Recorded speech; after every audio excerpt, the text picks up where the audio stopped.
Avalio que o presidente Davi Alcolumbre não deveria, nesse momento, viajar novamente. Não é a primeira vez que ele viaja junto com Lula, junto com o presidente do Supremo. Agora está fazendo aí mais uma com integrantes do governo federal para a China e para a Rússia. Não poderia ir mais longe, né? E para esfriar, o objetivo, vamos combinar, o objetivo é jogar uma pá de cal nessas especulações, como se no passe de mágica a ausência dele fosse acalmar o Brasil. Não vai. O povo brasileiro quer respostas sobre essa fraude que ocorreu, sobre esses bilhões de reais. Não é apenas 6 bi, não. 6 bi é só nos descontos. Foram lesados aí cerca de 4 milhões de aposentados no Brasil que ganham ali o mínimo, o salário mínimo muitas vezes, que trabalharam a vida inteira. Mas pode chegar a 90 bi com os consignados. Então, cada vez que você puxa, vem mais coisa de buffet que foi contratado, que não existe, que é de fachada, né? Então, o dinheiro seu do brasileiro, uma tragédia, para mim, anunciada, que é do governo Lula, que a gente sabe que, infelizmente, no passado teve mensalão, teve petrolão, agora tem aí o aposentão, né? Que parece que é muito maior.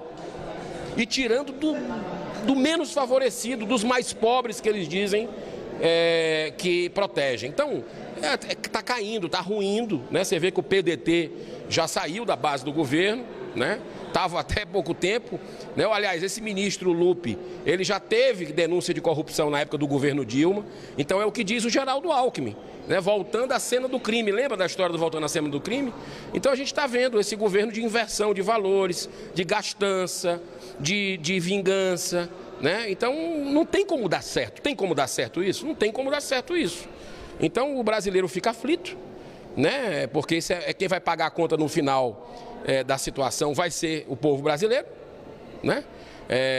E a gente precisa cumprir o nosso papel. Eu entrei com a CPI aqui, estou recolhendo assinaturas, já tem quase um número suficiente, mas a senadora Damares entrou com a CPMI, que é mais rápida a instalação, né? Que basta uma leitura lá no Congresso Nacional. Já temos aí 30 senadores que assinaram, mais de 127 deputados, está um número crescente.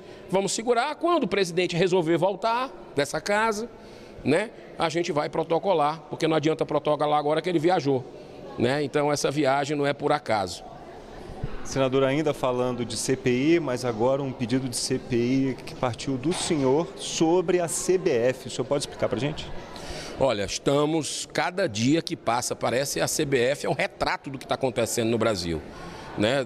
Da fraude do INSS, dessa questão da gastança, da irresponsabilidade, da falta de transparência. Então a CBF, eu também entrei com pedido de CPI, porque hoje já saiu mais informações ainda do que aquelas estranhas que a gente conhece, que é de um contrato de cerca de 10 milhões do IDP, né, que é um instituto fundado pelo Gilmar Mendes e que hoje está o seu filho à frente, que fez um contrato com a CBF, num período que estava saindo liminar para manter o atual presidente no cargo.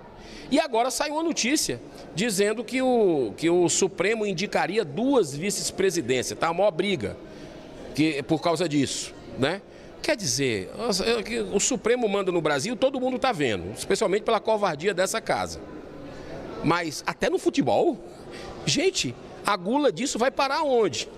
Até no nosso futebol, no nosso esporte, né, que é a referência mundial. Então isso não tem como dar certo também. Nós entramos com esse pedido de CPI, faltam poucas assinaturas para a gente instalar. Peço aos colegas que assinem, porque a cada dia a gente vê escândalos com relação à CBF. Você lembra dos 50 mil reais do salário, onde o salário do Brasil, você sabe qual é, né? O salário do presidente de federação é 50 mil. E ele aumentou durante o período da eleição, se é compra, se não é, ninguém sabe. Por isso que nós estamos, inclusive, chamando ele aqui nessa casa, uma convocação para o presidente Adinaldo Rodrigues vir, não apenas para explicar essa relação com o judiciário, né? Inclusive a questão processual sendo esquecida, porque quem estava com a liminar, quem estava com o caso era o ministro André Mendonça, que negou para o presidente ficar. E depois o PCdoB, aí pode explicar um pouco da cor vermelha da camisa que foi especulada. Depois ele manda, o Barroso, o presidente manda um recurso um instrumento jurídico do PCdoB para o Gilmar Mendes. E o Gilmar dá a liminar para manter. E tem esse contrato. Mas, além disso, o salário de 50 mil passou para 200 mil reais. O salário dos presidentes de federação. Então, é uma farra, é uma festa, né? E a gente sabe que a bola não entra por acaso. Eu fui presidente de clube e essa coisa não está dando certo. É por isso que a seleção está tão desmoralizada, a seleção brasileira. É uma pena, mas é o retrato do nosso Brasil hoje.